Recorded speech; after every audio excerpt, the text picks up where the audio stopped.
10:31 a.m. A police cruiser stopped in front of the Marrow and Reed flagship store. Inside, shoppers froze as an employee pointed at a quiet woman near the designer racks.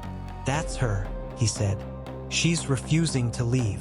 The woman didn't argue. She didn't raise her voice.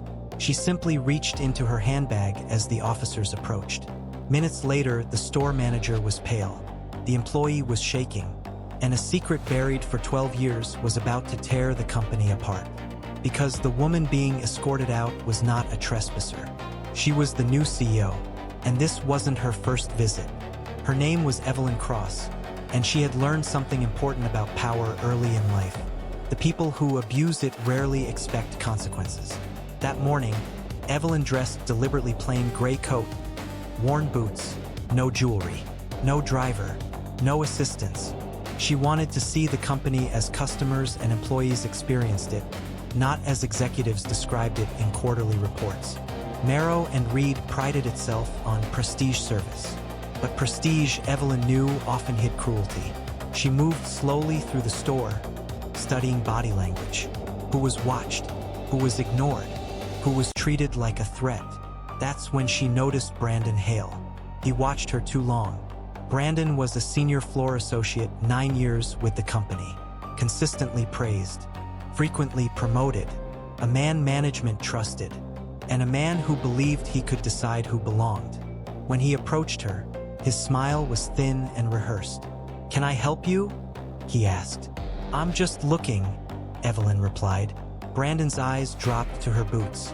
"This area is for serious buyers," he said. "If you're not purchasing, you'll need to move on." The words were quiet. The message was not.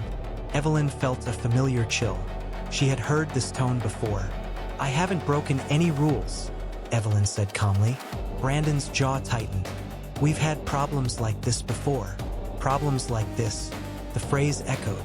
12 years earlier, Evelyn's younger sister Mara Cross had died in another Marrow and Reed store.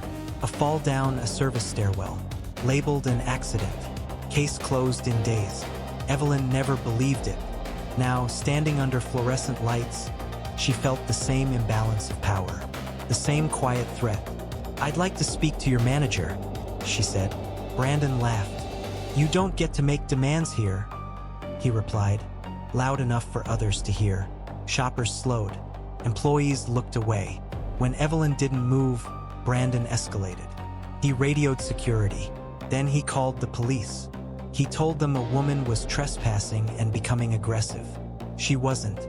But lies, Evelyn knew, often worked best when delivered confidently. When the officers arrived, Evelyn cooperated fully. "Yes, sir. No problem." Brandon smirked as if victory was inevitable. As the officers prepared to escort her out, Evelyn reached into her handbag. The store went quiet. She removed a leather wallet and opened it. Inside was an identification card. Evelyn Cross, Chief Executive Officer, Cross Holdings International. The officers paused. The manager's face drained of color. Brandon's smirk collapsed. "I think," Evelyn said softly, "we should sit down." Within hours, Brandon was suspended. Within days, he was fired. But Evelyn wasn't satisfied, because this wasn't about rudeness. It was about a pattern. Evelyn ordered a full internal review, employee complaints, security logs, archived footage. What emerged was disturbing. Repeated allegations of intimidation. Customers escorted out without cause. Employees silenced after speaking up. And then she found it. An old incident report. Mara Cross, deceased. Same company, same culture. The regional supervisor on duty the night Mara died. The same executive who had protected Brandon for years. The stairwell where Mara fell. No camera coverage. Declared an accident within 48 hours. Evelyn hired independent investigators. They recovered footage believed destroyed. It showed Mara arguing with 2 employees in a restricted area. One of them was Brandon. The footage cut out seconds before the fall. A former janitor came forward. He described shouting, a struggle, and money paid to forget. The case was reopened. Brandon denied everything, until emails surfaced. Threats, mockery. a documented culture of cruelty. In court, experts reconstructed the stairwell. Witnesses testified through tears. Evelyn sat silently in the front row, carrying 12 years of unanswered grief. After 14 hours of deliberation, the jury returned. Guilty of manslaughter and obstruction of justice. Brandon was led away in handcuffs. Evelyn closed her eyes. For the first time since her sister died, she could breathe. Executives resigned. Policies were rewritten. A scholarship was created in Mara Cross's name. At the flagship store entrance, a plaque now reads, "Every person deserves dignity."